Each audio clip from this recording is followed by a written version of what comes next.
नमस्कार, मैं हूं बालकृष्ण थरेजा। आप देख रहे हैं डेली लाइव। आइए शुरुआत करते हैं आज के मुख्य समाचारों की। गांव चोहिनावाली में आयोजित हुई भाजपा की बैठक। 27 अप्रैल को राज्य सरकार के खिलाफ कलेक्ट्रेट के समक्ष प्रदर्शन करने का लिया गया निर्णय। सरसों में गेहूं की खरीद ऑफलाइन करने की मांग को लेकर कृषि उपज मंडी समिति के समक्ष चल रहा धरना वीरवार को भी जारी रहा।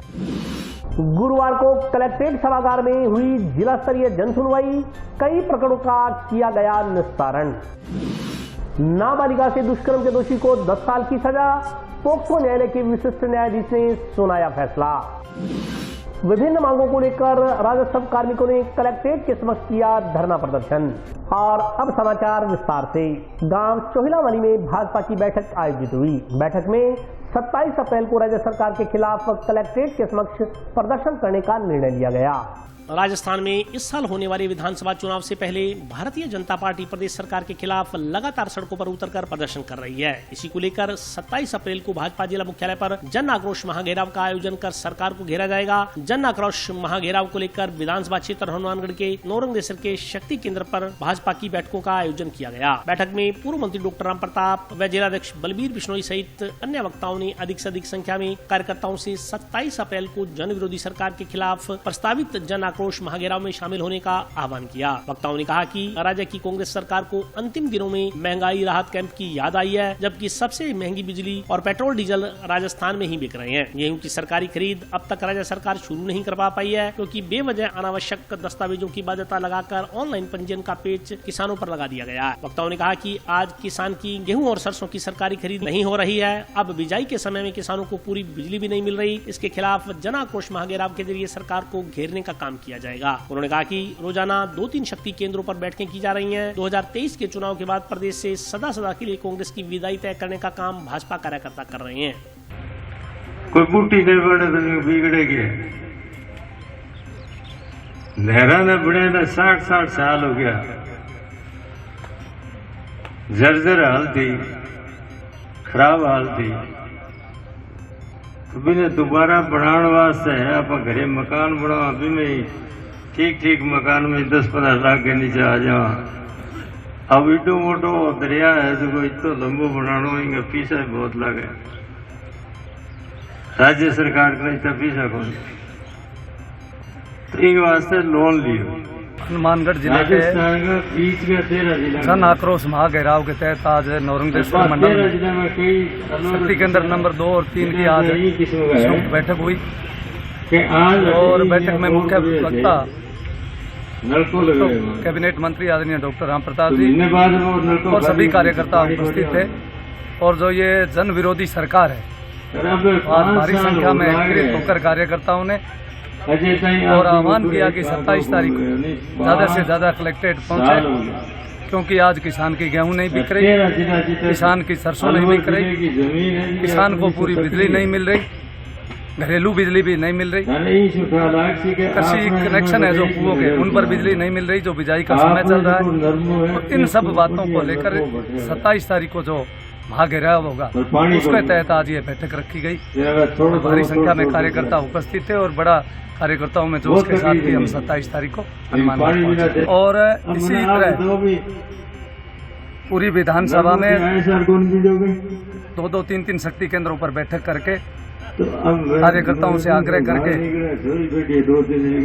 और पूरे जिले में इसी तरह विधानसभा पर हम 27 से पहले शक्ति केंद्रों पर बैठक करके कार्यकर्ताओं को और आमजन को सरकार को घेरने का प्रयास करेंगे। और 2023 के चुनाव के बाद सदा के लिए इस चुनाव में और इस चुनाव के बाद सदा के लिए इस कांग्रेस की विदाई तय करने का काम भारतीय जनता पार्टी करेगी। रोटरी क्लब हनुमानगढ़ सेंट्रल द्वारा रोटरी फाउंडर के संस्थापक पॉल पी हैरिस की जन्म जयंती के उपलक्ष्य में जरूरतमंद लोगों को ट्राईसाइकिलों का वितरण किया गया।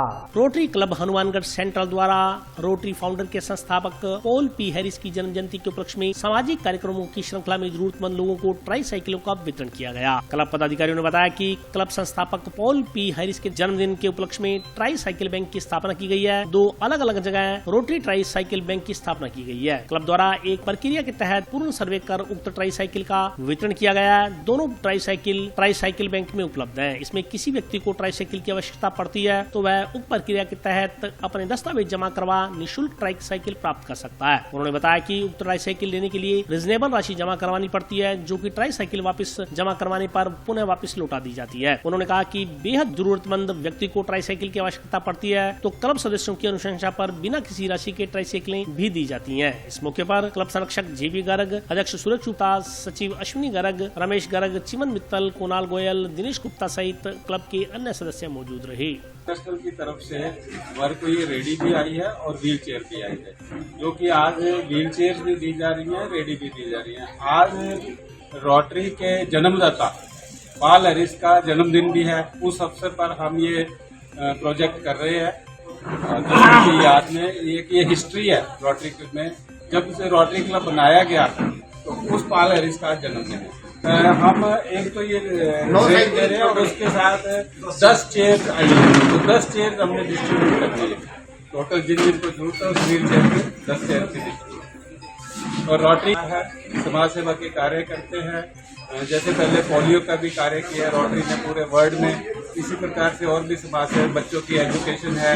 आजकल डिजिटल का काम ये चल रहा है समय, तो डिजिटल के तो उसपे जो भी पढ़ाई का कार्य है सारा रोटरी की तरफ से किया जा रहा है। आज हमारे रोटरी क्लब के जन्मदाता पॉल हैरिस का जन्मदिन है, तो उसके उपलक्ष्य में हम छोटा सा प्रोग्राम समाज सेवा करने जा रहे हैं। इसमें हम एक गरीब लेडी को अपने लिए रोजी रोटी के लिए रेडी दे रहे हैं, जो किराए पे लेके चलाती थी, तो हमने रेडी प्रदान की है जिससे उसका चल सके। वह कुछ 2-3-4 अपंग बच्चे हैं हमारे पास, जिनके लिए हमने रोटरी इंटरनेशनल से जो हमें ग्रांट आई थी व्हील चेयर, वो हम उन बच्चों को दे रहे हैं। प्लस यहाँ व्हील चेयर बैंक के लिए मैंने पहले भी 1-2 बार बोला था, तो आज हम बैंक स्थापित करने जा रहे हैं। एक तो बाईपास रोड पे जेके ट्रेडर्स मेरी फर्म है, वहाँ बैंक स्थापित कर रहे हैं कि किसी भी जरूरतमंद को जरूरत हो तो वहाँ से चेयर ले जा सकते हैं। जब उनका काम पूरा हो जाए या उनका लीक हो जाए उस बीमारी से तो वापस जमा करवा दें। प्लस ममता हॉस्पिटल के सामने नेशनल लैब, वहाँ भी हम 2 व्हील चेयर रखवा रहे हैं कि वहाँ किसी को जरूरत है तो वो वहाँ से ले सकें। मनरेगा के तहत पक्के खालों का निर्माण करवाने की मांग को लेकर ग्राम पंचायत मोहन मगरिया के किसानों ने जिला परिषद के मुख्य कार्यकारी अधिकारी को ज्ञापन सौंपा। मनरेगा के तहत पक्के खाले का निर्माण करवाने की मांग को लेकर ग्राम पंचायत मोहन मगरिया के चक नंबर 3 आरपी के किसानों ने गुरुवार को जिला कलेक्ट्रेट सभागार में आयोजित जिला स्तरीय जन सुनवाई में जिला परिषद के मुख्य कार्यकारी अधिकारी को ज्ञापन सौंपा। चक नंबर 3 आरपी के किसानों ने बताया कि उनके चक के खाला को ग्राम पंचायत मोहन मगरिया में मनरेगा के जरिए पक्का करने की स्वीकृति मिले को 2 वर्ष पूर्ण हो चुके हैं, लेकिन आज तक खाला का निर्माण नहीं हो पाया है। किसानों की ओर से पिछले 8-10 वर्षों से विभाग के चक्कर काटने पर अधिकारियों की ओर से कोई संतोषजनक जवाब नहीं दिया जा रहा। उन्होंने कहा कि जब किसान ग्राम पंचायत सरपंच से मिलते हैं तो सरपंच की ओर से ठेकेदार को सामग्री नहीं मिलने का कहकर बात टाल दी जाती है। किसानों को पिछले कई वर्षों से गुमराह किया जा रहा है। इस कारण किसान अपनी कृषि भूमि की सिंचाई सही ढंग से नहीं करवा पा रहे हैं। उनकी पानी की बारी खराब हो रही है। किसानों ने चक 3 आरपी खाला को मनरेगा के तहत पक्का करने के लिए जिस ठेकेदार को टेंडर दिया हुआ है उससे जल्दी से जल्दी काम शुरू करवाकर खाला पक्का करवाने के आदेश देने की मांग की गई है। इस मौके पर रामेश्वर लाल, सुरेंद्र मान, शीशराम नाई, शिषपाल, राम प्रताप, मंगल सिंह, श्रीराम, हेतराम, भगीरथ, चुन्नी राम, सूरजभान, बलवीर, महेंद्र कारगवाल सहित अन्य किसान मौजूद रहे। मोहन मगरिया के किसान है सारे, तो हमारे 2 साल से खाला नहीं बन रहा है। वैसे तो 8 साल का जर्जर है, वो पानी लगाने की हालत में नहीं है। पिछले 2 सालों से हमें आश्वासन दे रहे हैं कि 15 दिनों बाद में आपका मटेरियल चालू हो जाएगा, आपका आ जाएगा, सामान आ जाएगा। पर जब पूछते हैं तो कहते हैं टेंडर नहीं हुआ है, और टेंडर वाले के पास जाते हैं तो वो कहते हैं टेंडर हो गया है पर मटेरियल अभी नहीं आया है। हमें 2 साल से चक्कर कटवा रहे हैं, हमारा ठेकेदार माल नहीं दे रहा है। और हम कलेक्टर महोदय के पास पहले भी आके गए हैं 2 बार, आज 30 आए हैं और हमारी सुनवाई नहीं हो रही थी। तो हम ये कहना चाहते हैं, अभी हमारा खाड़ा है ना, अभी हमारे 2 साल से हर खाड़े के दोनों साइड में 1-1 क्यारा खाली छोड़ रखा है किसानों ने। भी खाड़ा, क्योंकि हमें आश्वासन देते हैं 15 दिन बाद में आपका खाड़ा बन जाएगा, तो हमें ये गुमराह हो रहे हैं जी। हमें ये चाहिए भी अभी 15 दिन अभी हमारी फसल के और पड़े हैं, नुकसान नहीं होगा। 15 दिन बाद में नरमा बीजेंगे। तो अगर अभी काम चालू होता है तो नहरबंदी के अंदर अंदर हमारा खाड़ा पूरा बन जाना चाहिए। यही कलेक्टर महोदय से आदेश ये प्रार्थना करते हैं। गुरुवार को कलेक्ट्रेट सभागार में जिला स्तरीय जन सुनवाई कार्यक्रम का आयोजन किया गया। इस दौरान कई प्रकरणों का निस्तारण किया गया। गुरुवार को जिला स्थित कलेक्ट्रेट सभागार में एडीएम श्रीमती प्रतिभा देवटिया की अध्यक्षता में जिला स्तरीय जन सुनवाई कार्यक्रम का आयोजन किया गया। प्रत्येक महीने के तीसरे गुरुवार को होने वाली जिला स्तरीय जन सुनवाई में इस बार कुल 67 परिवेदनाएं आई, जिनमें से 23 का एडीएम ने मौके पर ही निस्तारण कर दिया। अन्य परिवेदनाओं के लिए संबंधित अधिकारियों को संवेदनशीलता के साथ शीघ्र निस्तारण के निर्देश दिए गए। अतिरिक्त जिला कलेक्टर ने कहा कि राजस्थान संपर्क पोर्टल पर दर्ज प्रकरण निर्धारित अवधि में निस्तारित करें, अन्यथा प्रकरण उच्च अधिकारियों को एस्केलेट हो जाते हैं। महंगाई राहत कैंप के संदर्भ में आम जन को राहत पहुंचाने हेतु पुख्ता इंतजाम करने के लिए संबंधित अधिकारियों को निर्देश दिए गए। जिला स्तरीय जन सुनवाई के दौरान अतिरिक्त जिला कलेक्टर के अलावा additional SP Jasaram Bose, CEO जिला परिषद अशोक सीजा, दानाराम गोदारा, शिवचंद, ओपी चाहर सहित अन्य अधिकारी मौजूद रहे। आज सतर्कता समिति की मीटिंग रखी गई थी और जन सुनवाई की गई थी, जिसमें कि विभिन्न विभागों के परिवाद आए थे, उनका निस्तारण किया गया और विभागों को शीघ्र निस्तारण के निर्देश दिए गए। पोक्सो न्यायालय के विशिष्ट न्यायाधीश श्री मदन गोपाल आर्य ने नाबालिग लड़की के साथ दुष्कर्म करने के मामले में फैसला सुनाते हुए दोषी युवक को 10 साल के कारावास की सजा से दंडित किया है। पोक्सो न्यायालय के विशिष्ट न्यायाधीश मदन गोपाल आर्य ने नाबालिग लड़की के साथ दुष्कर्म करने के मामले में गुरुवार को फैसला सुनाते हुए दोषी युवक को 10 साल के कारावास की सजा से दंडित किया है। इसके अलावा 1,05,000 रुपए का जुर्माना भी लगाया गया है। जुर्माना अदा न करने पर अतिरिक्त कारावास भुगतने के आदेश दिए गए हैं। राज्य की ओर से पैरवी विशिष्ट लोक अभियोजक विनोद डूडी ने की। विनोद डूडी ने बताया कि 17 वर्षीय पीड़िता ने नवंबर 2017 में अपने बयानों में बताया था कि सुरेंद्र कुमार पुत्र ओम प्रकाश निवासी वार्ड 25 रावतसर उसके पीछे पीछे आता जाता था। जब वह स्कूल जाती तो सुरेंद्र कुमार उसे रास्ते में मिलता। इस दौरान उसने उसके चाचा के लड़के को अपना दोस्त बना लिया। सुरेंद्र कुमार ने उसे जबरन मोबाइल फोन में सिम दे दी। फोन पर बातें करते समय सुरेंद्र उसे शादी करने का झांसा देता। एक दिन सुरेंद्र कुमार ने उसे अपना घर दिखाने के बहाने बुलाया। रास्ते में बने कमरे में उसके साथ दुष्कर्म किया। किसी को कुछ न बताने की धमकी देकर उसी कमरे में 5-6 बार गलत काम किया। 15 नवंबर 2017 को सुरेंद्र कुमार ने मिलने की धमकी देकर उसे बुलाया। जबरदस्ती बाइक पर बैठाकर पहले हनुमानगढ़ फिर लालगढ़ वहां से जैसलमेर ले गया। सुरेंद्र कुमार ने उसे जैसलमेर में एक किराए के मकान में रखा और मकान मालिकों को उसे अपनी पत्नी बताता रहा। दर्ज रिपोर्ट के अनुसार सुरेंद्र कुमार ने धमकी दी कि किसी को कुछ बताया तो उसे जान से मार देगा। बाद में पुलिस पीड़िता को दस्तयाब कर लाई। रावतसर पुलिस ने मुकदमा दर्ज कर जांच शुरू की। जांच के दौरान पुलिस ने आरोपी सुरेंद्र कुमार को गिरफ्तार कर जांच के बाद न्यायालय में चालान पेश किया। कोर्ट में मामले की सुनवाई के दौरान अदालत ने आरोपी सुरेंद्र कुमार को दोषी करार देते हुए सजा सुनाई। उसे धारा 363 में 3 साल की कारावास, 5,000 रुपए जुर्माना, अदम अदायगी 6 माह की अतिरिक्त कारावास की सजा। इसके अलावा धारा 366 में 7 साल कारावास, 50,000 रुपए जुर्माना, आदम अदायगी 6 माह के अतिरिक्त कारावास की सजा। इसी प्रकार पोक्सो एक्ट में 10 साल कारावास, 50,000 रुपए जुर्माना, अदम अदायगी 6 माह के अतिरिक्त कारावास की सजा सुनाई गई है। आज सरकार बनाम सुरेंद्र कुमार में माननीय विशिष्ट न्यायाधीश पोक्सो प्रकरण हनुमानगढ़ ने फैसला सुनाया। मामले के तथ्य इस प्रकार है।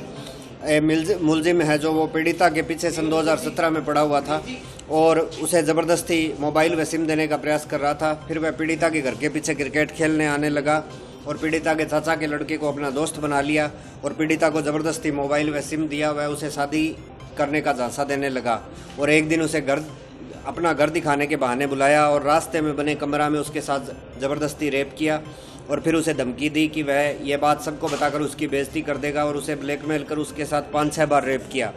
फिर 15, 11, 17 को उसने पीड़िता को मिलने की धमकी देकर बुलाया और ज़बरदस्ती बाइक पर बिठाकर उसे हनुमानगढ़ व हनुमानगढ़ से लालगढ़ और वहाँ से जैसलमेर ले गया। वहाँ 26-27 दिन एक जैतन बीबी नाम की औरत के घर पर रुके और वहाँ उसको उसकी अपनी पत्नी बताया और 26-27 दिन वहाँ उसके साथ बलात्कार किया और किसी को बताने पर जान से मारने की धमकी दी।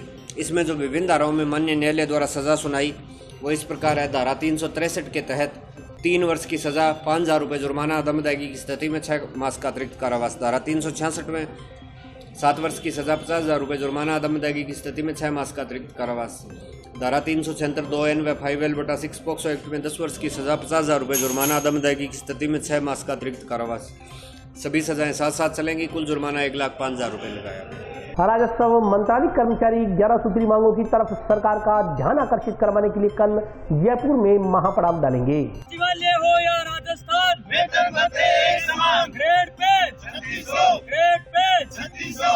राजस्थान राजस्व मंत्रालय कर्मचारी संघ के बैनर तले राजस्व मंत्रालय कर्मचारियों ने लंबित चली आ रही 11 सूत्री मांगों पर सकारात्मक निर्णय न होने के विरोध में 3 दिन से बेमियादी समय के लिए हड़ताल की है। मांगों की तरफ सरकार का ध्यान आकर्षित करवाने के लिए शुक्रवार को राजस्व मंत्रालय कर्मचारी जयपुर में महापड़ाव डालेंगे। महापड़ाव में शामिल होने के लिए राजस्व मंत्रालय कर्मचारी गुरुवार शाम को हनुमानगढ़ से जयपुर के लिए रवाना होंगे। इससे पहले सुबह राजस्थान राजस्व मंत्रालय कर्मचारी संघ के बैनर तले राजस्व मंत्रालय कर्मचारियों की बैठक जिला कलेक्ट्रेट परिसर स्थित पार्क में आयोजित की गई। इसमें जिले के राजस्व मंत्रालय कर्मचारियों को अधिक से अधिक संख्या में महापड़ाव में हिस्सा लेने का आह्वान किया गया। जिलाध्यक्ष प्रलेश यादव ने कहा कि पिछले काफी समय से लंबी चली आ रही मांगों पर सकारात्मक निर्णय न होने से नाराज राजस्व मंत्रालय कर्मचारी मंगलवार से बेमियादी समय के लिए सामूहिक हड़ताल पर हैं। राजस्व विभाग के अधीनस्थ कार्यरत मंत्रालयिक स्वर्ग लंबे समय से अपनी विभागीय मांगों के समाधान के लिए ज्ञापनों एवं रैली के माध्यम से शासन का ध्यान आकर्षित कर रहा है, लेकिन लंबे समय से राजस्व मंत्रालय कर्मचारियों की मांगों पर कोई सकारात्मक निर्णय एवं आदेश जारी नहीं होने से उनमें रोष व्याप्त है। साथ ही विभाग की ओर से विभाग के अन्य वर्गों के संगठन राजस्व सेवा परिषद के ज्ञापनों पर लगातार मंत्रालय कर्मचारियों के हितों के साथ कुठाराघात कर एक ही परिवार के 2 वर्गों के मध्य वैमनस्य पैदा करने का कार्य किया जा रहा है। उन्होंने कहा कि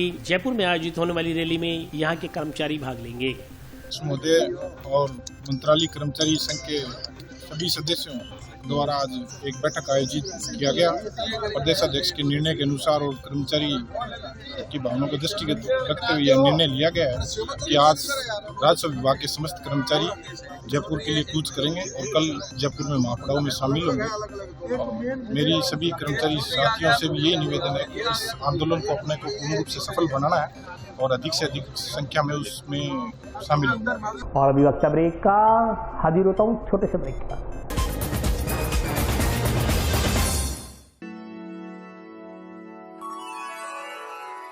यूं तो कई बार मुझे हंसते देखा है, पर ये हंसी कुछ और है। ये गहना मुझ पर जचता है, पर ये महज एक गहना नहीं। ये रूपरेखा है मेरे मन की, हंसती खिलखिलाती लहरों की, जो आतुर थी अब तक मुझ पर सजने को। इसलिए ये गहना ही मेरा सच्चा श्रृंगार है, श्रृंगार है, श्रृंगार है।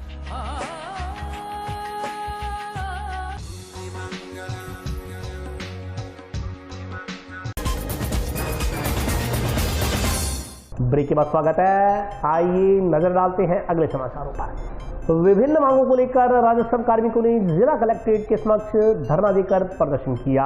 राजस्थान कानून गो संघ जिंदाबाद जिंदाबाद, तहसीलदार सेवा परिषद जिंदाबाद जिंदाबाद जिंदाबाद, राजस्व सेवा परिषद जिंदाबाद जिंदाबाद जिंदाबाद। राज्य सरकार के साथ हुए समझौते की पालना न होने से नाराज राजस्थान राजस्व सेवा परिषद के कार्मिक गुरुवार को पूर्व घोषणा अनुसार 2 दिवसीय हड़ताल पर चले गए। हड़ताल पर रहकर राजस्व कार्मिकों ने जिला कलेक्ट्रेट के समक्ष धरना देकर प्रदर्शन किया। राजस्व कार्मिक शुक्रवार को भी हड़ताल पर रहकर धरना प्रदर्शन करेंगे। धरना प्रदर्शन करने वाले राजस्व कार्मिकों में राजस्थान राजस्व सेवा परिषद के संगठक, राजस्थान पटवार संघ, राजस्थान कानून गो संघ व राजस्थान तहसीलदार सेवा परिषद सदस्य शामिल रहे। धरना स्थल पर आयोजित सभा में कानून गो संघ के जिलाध्यक्ष चंद्र भांजियानी ने कहा कि संगठन के मांग पत्र के संदर्भ में मुख्यमंत्री की मौजूदगी में लगभग 1.5 वर्ष बीत चुका है, परंतु समझौते का पूर्ण क्रियान्वयन आज तक नहीं होने के कारण प्रदेश का राजस्व अधिकारी व कर्मचारी हतोत्साहित है। 1.5 वर्ष से संगठन सदस्यों की ओर से लगातार मांग पत्र व बैठकों के जरिए समझौते की पूर्ण क्रियान्वयन के लिए विभिन्न स्तर पर मांग भी की गई, परंतु कोई कार्रवाई नहीं हुई। उन्होंने कहा कि अगर अब भी सरकार नहीं चेती तो राजस्व कार्मिक सरकार को बदल कर ही दम लेंगे। वे विधानसभा चुनाव में सरकार के पक्ष में मतदान नहीं करेंगे। धरना स्थल पर तहसीलदार हरदीप सिंह, नायब तहसीलदार भावना शर्मा, अंकित, हरबंस नैन, हर्षिता, परमानंद, सुखदेव सिंह, वीरेंद्र पारिक, बलदेव रणवा, मधु, विकास, अनिल साहू, आकाश मीणा, सुमन बाला, भूप सिंह, सुनीता, कैलाश, सुखदेव सिंह सहित अन्य कर्मचारी मौजूद रहे। हमारा राजस्व सेवा परिषद का 2 दिन का धरना प्रदर्शन है राजस्थान के प्रत्येक उपखंड और तहसील मुख्यालय पे, और दिनांक 4/10/2021 को राजस्थान सरकार के साथ हमारा समझौता हुआ, उसको लागू करने के उपलक्ष्य में आज राजस्थान के तमाम पटवारी, गिरदावर, नायब तहसीलदार और तहसीलदार तहसील मुख्यालय और उपखंड मुख्यालय पर धरने पर बैठे हैं। मुख्य मांगे हमारी पटवारी की है, उनकी L 2800 पे ग्रेड उनका 2800 किया जाए, वरिष्ठ पटवारी का जो उनका किया गया है वो समाप्त किया जाए, और पटवारी गिरदावर की स्थानांतरण नीति है वो स्थायी स्थानांतरण नीति बनाई जाए और नायब तहसीलदार के पद पर 100% पदों पर पदोन्नति की जाए और आरटीएस को सीधा तहसीलदार लगाया जाए और आरटीएस का आरएस में पदोन्नति की जाए और कैडर रिव्यू की हमारी जो मांगे है वो भी है, कुछ इस तरह हमारे कुछ इश्यूज है। आज राजस्थान पटवार संघ और कानूनगो संघ और हमारे तहसीलदार जी ने राजस्व सेवा परिषद के आह्वान पर ये हमने धरना दे रहे हैं। 2 दिवसीय हमारा कार्यक्रम है और शनिवार रविवार को राजकीय अवकाश के बाद में गवर्नमेंट जो है वो महंगाई राहत कैंप स्टार्ट कर रही है। अगर हमारे साथ वार्ता करके हमारी मांगे नहीं मानी जाती है, दरअसल मांगे है ही नहीं, मांगे है हमारे साथ समझौता किया, गवर्नमेंट ने सैद्धांतिक सहमति दी, अब उसको कागज पर उतारना है। हम ये कह रहे हैं भी आपको नया कुछ मत दो, आपने जो सहमति दी है वो हमारे को दे दो। अगर वो नहीं करते हैं तो निश्चित रूप से हम इसका बहिष्कार करेंगे और महंगाई राहत कैंप जो है वो खाली पड़े रहेंगे। तो हमारा माननीय मुख्यमंत्री महोदय से आग्रह है कि आप हमारी बात सुनिए और हमारी जो आपने सहमति दी है उनके ही कक्ष में उन्हीं के द्वारा बैठक बुलाकर हमारे साथ समझौता किया गया है, वो आप अपने अफसरों को कहिए लागू करें ताकि हम भी काम कर सके और जनता को भी वास्तव में राहत मिल सके। नहीं तो फिर निश्चित रूप से महंगाई राहत कैंपों का बहिष्कार होगा और इसकी जिम्मेदारी राज्य सरकार की होगी। यातायात पुलिस ने जंक्शन में गांधीनगर अंडरपास के नजदीक नाका लगाकर नियमों की अवहेलना करने वाले वाहन चालकों के चालान काटे। यातायात पुलिस द्वारा आज यातायात नियमों की अवहेलना करने वाले वाहन चालकों के नाका लगाकर चालान काटे गए। इस संदर्भ में जानकारी देते हुए यातायात थाना प्रभारी अनिल चिंदा ने बताया कि जंक्शन में गांधीनगर अंडरपास के नजदीक पुलिस द्वारा नाका लगाया गया। इस दौरान बिना सीट बेल्ट चौपहिया वाहन चलाने वाले तथा बिना हेलमेट लगाकर दुपहिया वाहन चलाने वाले वाहन चालकों के चालान काटे गए। उन्होंने कहा कि बहुत से युवकों ने इनफील्ड मोटरसाइकिल के साइलेंसर को मॉडिफाई कर रखा है, जिससे वे साइलेंसर के माध्यम से पटाखे की आवाज निकालते हैं। इससे दूसरे वाहन चालकों का ध्यान भंग होता है, जिससे दुर्घटनाओं की आशंकाएं लगातार बनी रहती हैं। ऐसे इनफील्ड 10 चालकों के खिलाफ वाहन को सीज करने की कार्रवाई की गई है। उन्होंने आमजन से आह्वान किया कि वे यातायात नियमों की पालना करते हुए वाहन चलाएं, अन्यथा उनके खिलाफ सख्त कार्रवाई की जाएगी। यातायात नियमों की पालना में पूरे जिले में अभियान चल रहा है। श्रीमान जिला पुलिस अधीक्षक महोदय के निर्देशानुसार जो लोग यातायात नियमों की पालना नहीं कर रहे हैं, इसके अलावा जो रॉयल एनफील्ड बुलेट जिसमें साइलेंसर को मॉडिफाइड कर रखा है और पटाखा बुलेट है जो, उसके खिलाफ कार्रवाई की जा रही है सख्त। और आज यहाँ यातायात पुलिस द्वारा हनुमानगढ़ जंक्शन में 10 वाहनों को सीज किया गया है, पटाखा बुलेट को, जिन्होंने साइलेंसर को मॉडिफाइड कर रखा था। इसके अलावा जो शराब पीकर वाहन चला रहे थे उन 3 बाइकों को सीज किया गया है। और ऐसे करके बार बार कहा जाता है कि ट्रैफिक रूल्स की पालना करें सख्ती से। दोपहिया वाहन चलाते तो हेलमेट ज़रूर लगाएं, शराब पीकर वाहन नहीं चलाएं। और सबसे बड़ी बात यह है कि जब भी आप वाहन लेते हैं, मोटरसाइकिल लेते हैं, बुलेट लेते हैं रॉयल एनफील्ड कंपनी से, तो उसके साथ किसी प्रकार की छेड़खानी नहीं करें, उसको चेंज नहीं कराएं। जैसे बुलेट के जो है साइलेंसर को चेंज करवा दिया जाता है, उसमें पटाखा नुमा आवाज़ निकलता है, ऐसा नहीं करें। न्यूसेंस क्रिएट नहीं करें। शहर की शांति व्यवस्था को जो भंग करेगा बजाकर, और उसके खिलाफ सख्त कार्रवाई की जाएगी, किसी भी प्रकार से नहीं बख्शा जाएगा। राजस्थान रोडवेज बस के एक परिचालक ने रुपयों और कपड़ों से भरे एक बैग को बस यात्री को लौटाकर ईमानदारी का परिचय दिया है। वर्तमान दौर में जहां चारों ओर बेईमानी छल कपट करते हुए पैसा कमाने की होड़ लगी हुई है, वहीं कुछ लोग अभी भी ईमानदारी का दामन थामे हुए सच्चाई के मार्ग पर चल रहे हैं। ऐसे ही एक बस परिचालक ने ईमानदारी का परिचय देते हुए यात्री का बस में लाखों रुपए से भरा बैग वापस लौटाकर ईमानदारी का परिचय दिया। मेरी जानकारी के अनुसार राजस्थान रोडवेज हनुमानगढ़ डिपो के परिचालक अरविंद कुमार, जो कि दंतौर से हनुमानगढ़ तक बस का परिचालन करते हैं, रोजाना की तरह वे दंतौर से चलकर हनुमानगढ़ आ रहे थे। इस दौरान एक यात्री का कपड़ों तथा पैसों से भरा हुआ बैग बस में ही रह गया। उन्होंने उक्त बैग को अपने कब्जे में लेकर इधर उधर पड़ताल की तो किसी अज्ञात यात्री का बैग होने का पता चला। इस पर परिचालक अरविंद कुमार ने उक्त यात्री की तलाश कर उसका पता लगाकर उसका पैसों और कपड़ों से भरा बैग वापस लौटा दिया। इस दौरान जंडावाली निवासी महिला यात्री श्रीमती सीमा ने पैसे और कपड़े प्राप्त करने के बाद उक्त परिचालक की ईमानदारी की शलाघा करते हुए उसको धन्यवाद ज्ञापित किया। मामला भाई जी मार बैग रहेगी बस में डंडाली बैग में 1,70,000 रुपया वापस कनेक्टर ने संभाला, ईमानदारी से लौटा दिया वापस। मैं हनुमानगढ़ से दंतौर चल रहा हूँ। दंतौर से आते वक्त एक सवारी का बैग रह गया था, वो बैग मैंने सुरक्षित रख लिया और सवारी से संपर्क करके उनको वापस लौटा दिया। उसमें कुछ कपड़े थे और 1,70,000 रुपये नकदी थी। उनको वापस हाँ हमारा तो वो फर्ज था, जो उनका था उनको वापस भेज दिया। सरसों एवं गेहूं की ऑफलाइन खरीद शुरू करने की मांग को लेकर जंक्शन कृषि उपज मंडी समिति के समक्ष चल रहा किसानों का धरना वीरवार को भी जारी रहा। इनकलाब जिंदाबाद जिंदाबाद जिंदाबाद, किसान मजदूर व्यापारी एकता जिंदाबाद जिंदाबाद जिंदाबाद, गुंडागर्दी नहीं चलेगी नहीं चलेगी नहीं चलेगी। गेहूं और सरसों की ऑफलाइन खरीद किए जाने की मांग को लेकर कृषि उपज मंडी समिति के समक्ष चल रहा किसानों का धरना गुरुवार को भी जारी रहा। इस दौरान धरने पर बैठे किसानों को सूचना मिली कि राज्य सरकार द्वारा उनकी मांगों को मान लिया गया है। इस पर किसान कृषि उपज मंडी समिति से पैदल चलते हुए कलेक्ट्रेट के समक्ष पहुंचे, जहां उपखंड अधिकारी अभी गर्ग के साथ उनकी वार्ता हुई। उपखंड अधिकारी ने बताया कि किसानों द्वारा दिए गए ज्ञापन को उन्होंने राज्य सरकार को भिजवाया है और उम्मीद है कि सभी मांगों पर सहमति बन जाएगी। उपखंड अधिकारी ने कहा कि देर शाम तक इस संदर्भ में सरकार की ओर से आदेश आने की संभावना है। इस पर किसानों ने कहा कि जब तक उन्हें लिखित में समझौते की प्रति प्राप्त नहीं हो जाती वे धरना नहीं हटाएंगे। इस पर किसान वहीं कलेक्ट्रेट स्थित गांधी पार्क में बैठ गए और सरकार का आदेश आने का इंतजार करने लगे। इस दौरान मौके पर सैकड़ों की संख्या में व्यापारी, किसान और श्रमिक भी मौजूद रहे। इस दौरान विभिन्न सामाजिक संगठनों और श्रमिक संगठनों ने किसानों के धरने को अपना समर्थन दिया। कोई बात नहीं, हम वहां चलेंगे और अपने साथ यहाँ के व्यापार मंडल के तमाम व्यापारी, ट्रक यूनियन के पदाधिकारी और अपने सारे लोग जिला कलेक्टर कार्यालय के अंदर जिस तरह से यहाँ घेराव किया है, यही वहाँ के एडीएम का घेराव करेंगे, क्योंकि कलेक्टर साहब 24 तारीख तक छुट्टी पर है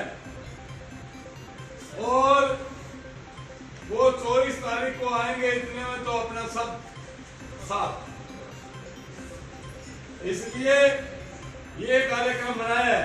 आज यहाँ जो कृषि उपज मंडी कार्यालय हनुमानगढ़ जंक्शन का घेराव जारी था और यहाँ एसडीएम साहब ने संदेश दिया हमारे नेता रामेश्वर जी को कि बात का कुछ ना कुछ हल निकला है, तो सारे साथी पैदल चलते हुए यहाँ तक आए हैं। गांधी जी की मूर्ति बैठे हैं। अभी एसडीएम साहब ने कहा है कि वो जो समझौते की जो आपने ज्ञापन दिया था वो हमने ऊपर भेज दिया है और लगभग मांगों पर सहमति हो गई है। तो हमारे साथ इनका कहना है कि जब तक लिखित में आदेश नहीं आ जाता, तो इन्होंने कहा अभी वो आदेश आएगा, उसके बाद में आगे की रणनीति बनाएंगे। अभी हमारा जो धरना पड़ा हुआ है मंडी समिति चल रहा है, अभी एक बार हम यहाँ गांधी जी की मूर्ति, राष्ट्रपिता महात्मा गांधी जी की मूर्ति के आगे बैठे हुए। अभी एक तो जो सबसे बड़ी बात ये सहमति हो गई है उसके अंदर, जो एसडीएम साहब ने हमें बताया है उसके अंदर ये है कि पहले सिर्फ और सिर्फ एफसीआई टोकन देती थी, ऑनलाइन वो ही करती थी।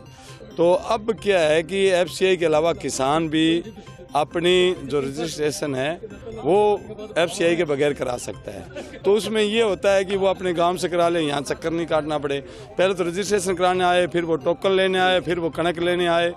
ये तीन जो चक्कर थे वो चक्कर एक बार बंद हो गए हैं।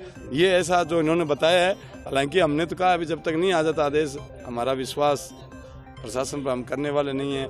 14 मार्च से घूम रहे हैं, ज्ञापन दे रहे हैं, धरना लगा रहे हैं। ठीक है, हमने कहा भी ये राजस्थान सरकार से हमारी लड़ाई है, लेकिन फिर भी यहाँ के प्रशासन ने आज जो सतर्कता दिखाई है, कल जो तेजी दिखाई है, पहले दिखाते तो बहुत अच्छी बात थी। पिछले काफ़ी दिनों से हमारे किसान, मजदूर, व्यापारी सभी साथी मिलकर संघर्ष कर रहे हैं, क्योंकि सरकार ने जो गेहूं और सरसों की जो खरीद है उसको इतना पेचीदा बना दिया है। ये ऊपर से तो मौसम खराब है और बाद में इसकी सरकारी खरीदकार सारा इतना कुछ टेक्निकल इसमें पेचीदा कर दिया कि अभी उसकी जो सरसों और गेहूं की जो फसल है वो मंडी में बर्बाद हो रही है। अब किसान, मजदूर, व्यापारी सब ने मिलकर जो संघर्ष किया है उसका परिणाम अभी एसडीएम साहब से भी बातचीत हुई है, तो उन्होंने कुछ इसमें राहत प्रदान करी है। एक तो क्या है कि व्यक्तिगत तौर पर किसान इसका रजिस्ट्रेशन कर पाएगा। हालांकि जन आधार कार्ड वाली तो वो तो उन्होंने बाध्यता रखी है, लेकिन फिर भी कुछ ना कुछ चलो संघर्ष का परिणाम निकला है। लेकिन फिर भी हमारी सरकार से मांग है कि जिस प्रकार से हरियाणा के अंदर सीधा आधार कार्ड पे और जमाबंदी पर खुला जो किसान की फसल बिक रही है, उसी हिसाब से राज्य सरकार को किसानों की पीड़ा को समझते हुए इसमें सरलीकरण करना चाहिए और प्रशासन को इसके लिए संवेदनशीलता दिखानी चाहिए। जो ये गेहूं की सरकारी खरीद शुरू नहीं हो रही है, जो ऑनलाइन कर रहे हैं, तो हमारी मांग है भी ऑफलाइन करें, किसानों को परेशानी ना हो और मजदूरों को रोजगार मिले और माल तुले। इससे किसान भी परेशान है, व्यापारी परेशान है, मजदूर भी परेशान है। आज बहुत दिन हो गए हमारे को इसका अपने मांग करते हुए, अभी हमारी कोई मांग नहीं पूरी है। अब एसडीएम साहब ने आश्वासन दिया है, देखो क्या करें वो। और आज के लिए बस इतना ही। कल फिर हाजिर होता हूँ नए समाचारों के साथ, तब तक के लिए नमस्कार।